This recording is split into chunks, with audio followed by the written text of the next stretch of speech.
का उत्सव मनाने जा रहे हैं। मैं आप सभी को गणतंत्र दिवस के राष्ट्रीय पर्व की हार्दिक बधाई देती हूँ।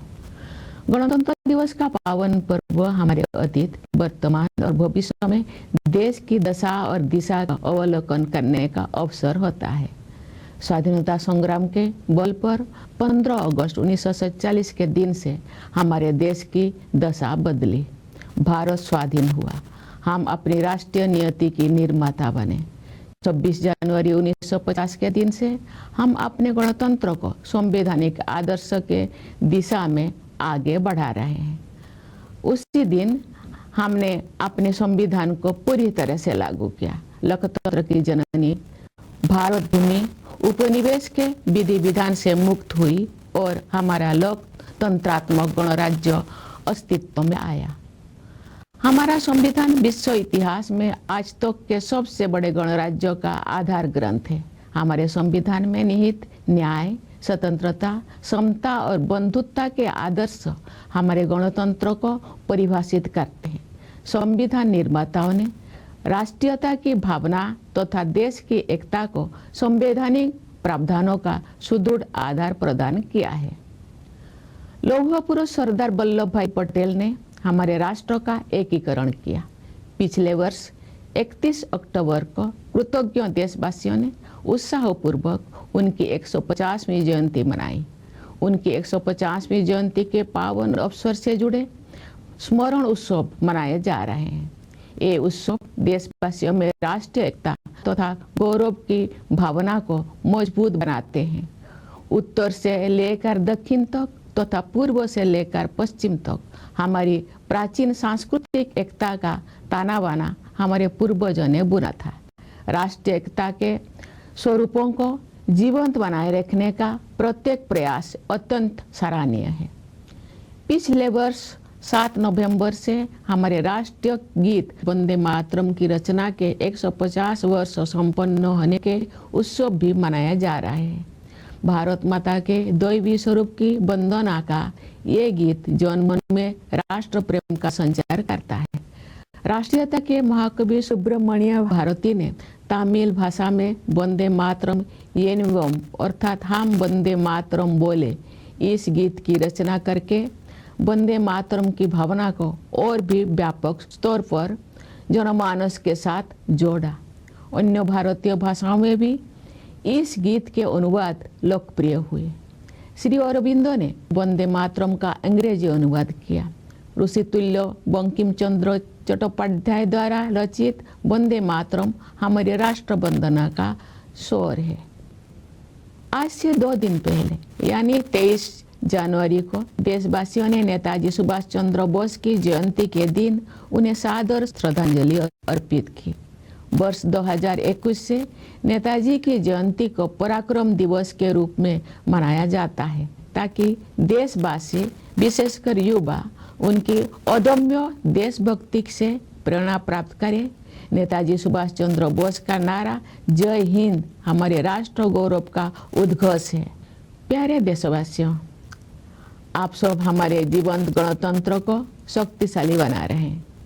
हमारी तीनों सेनाओं के बहादुर जवान मातृभूमि की रक्षा के लिए सदैव सतर्क रहते हैं। हमारे कर्तव्यनिष्ठ पुलिसकर्मी तथा केंद्रीय सशस्त्र पुलिस बलों के जवान देशवासियों की आंतरिक सुरक्षा के लिए तत्पर रहते हैं। हमारे अन्नदाता किसान देशवासियों के लिए पोषण सामग्री उत्पन्न करते हैं। हमारे देश की कर्मठ और प्रतिभाशाली महिलाएं अनेक क्षेत्रों में नई प्रतिमान स्थापित कर रहे हैं। हमारे सेवाधर्मी डॉक्टर, नर्स और सभी स्वास्थ्यकर्मी देशवासियों के स्वास्थ्य की देखभाल करते हैं। हमारे निष्ठावान सफाई मित्र देश को स्वच्छ रखने में प्रमुख भूमिका निभाते हैं। हमारे प्रबुद्ध शिक्षक भावी पीढ़ियों का निर्माण करते हैं। हमारे विश्व स्तरीय वैज्ञानिक और इंजीनियर देश के विकास को नई दिशाएं देते हैं। हमारे मेहनती श्रमिक भाई बहन राष्ट्र का नवनिर्माण करते हैं। हमारे होनहार युवा और बच्चे अपनी प्रतिभा और योगदान से देश के स्वर्णिम भविष्य के प्रति हमारा विश्वास मजबूत करते हैं। हमारे प्रतिभाशाली कलाकार, शिल्पकार और साहित्यकार हमारी समृद्ध परंपराओं को आधुनिक अभिव्यक्ति दे रहे हैं। अनेक क्षेत्र के विशेषज्ञ देश के बहुआयामी विकास को दिशा दे रहे हैं। हमारे ऊर्जावान उद्यमी देश को विकसित और आत्मनिर्भर बनाने में अपना योगदान दे रहे हैं। निस्वार्थ भाव से समाज की सेवा करने वाले व्यक्ति और संस्थान अनगिनत लोगों के जीवन में प्रकाश का संचार कर रहे हैं। सरकारी तथा गैर सरकारी कार्यालयों एवं संस्थानों में काम करने वाले सभी कर्तव्यपरायण लोग राष्ट्र निर्माण में अपनी सेवाएं समर्पित कर रहे हैं। जन सेवा के लिए प्रतिबद्ध जनप्रतिनिधि देशवासियों की आकांक्षाओं के अनुरूप कल्याण एवं विकास के लक्ष्यों को प्राप्त कर रहे हैं। इस प्रकार सभी जागरूक एवं संवेदनशील नागरिक हमारे गणतंत्र की प्रगति यात्रा को आगे बढ़ा रहे हैं। हमारे गणतंत्र को सशक्त बनाने के प्रयासों में कार्यरत सभी देशवासियों की मैं हृदय से सराहना करती हूँ। प्रवासी भारतीयों हमारे गणतंत्र की छवि को विश्व पटल पर गौरव प्रदान करते हैं। मैं उनकी विशेष सराहना करती हूँ। प्यारे देशवासियों, आज के दिन यानी 25 जनवरी को हमारे देश में राष्ट्रीय मतदाता दिवस मनाया जाता है। जनप्रतिनिधियों के निर्वाचन के लिए हमारे वयस्क नागरिक उत्साहपूर्वक मतदान करते हैं। बाबा साहेब डॉक्टर भीमराव अंबेडकर मानते थे कि मताधिकार के प्रयोग से राजनीतिक शिक्षा सुनिश्चित होती है। हमारे मतदाता बाबा साहेब की सोच के अनुरूप अपनी राजनीतिक जागरूकता का परिचय दे रहे हैं। मतदान में महिलाओं की बढ़ती हुई भागीदारी हमारे गणतंत्र का एक शक्तिशाली आयाम है। महिलाओं का सक्रिय और समर्थ होना देश के विकास के लिए अत्यंत महत्वपूर्ण है। उनके स्वास्थ्य, शिक्षा, सुरक्षा और आर्थिक सशक्तिकरण हेतु किए जा रहे राष्ट्रीय प्रयासों से अनेक क्षेत्रों में महिलाओं की भागीदारी बढ़ी है। बेटी बचाओ बेटी पढ़ाओ अभियान से बेटियों की शिक्षा को प्रोत्साहन मिला है। प्रधानमंत्री जन धन योजना के तहत अब तक 57 करोड़ से अधिक बैंक खाते खोले जा चुके हैं। इनमें महिलाओं के खाते लगभग 56% है। हमारी बहनें और बेटियां परंपरागत रूढ़ियों को तोड़कर आगे बढ़ रही हैं।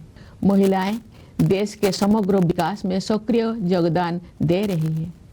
10 करोड़ से अधिक सेल्फ हेल्प ग्रुप से जुड़े बहनें विकास की नई परिभाषा लिख रही हैं। महिलाएं खेत खलिहानों से लेकर अंतरिक्ष तक, स्वरोजगार से लेकर सेनाओं तक अपनी प्रभावी पहचान बना रहे हैं। खेल कूद के क्षेत्र में हमारी बेटियों ने विश्व स्तर पर नए प्रतिमान स्थापित किए हैं। पिछले वर्ष नवंबर में भारत की बेटियों ने ICC women's cricket world cup और उसके बाद blind women's T20 world cup जीतकर स्वर्णिम इतिहास रचा है। पिछले ही वर्ष चेस वर्ल्ड कप का फाइनल मैच भारत की ही 2 बेटियों के बीच खेला गया। ये उदाहरण खेल जगत में हमारी बेटियों के वर्चस्व का प्रमाण है। ऐसी बेटियों पर देशवासियों को गर्व है।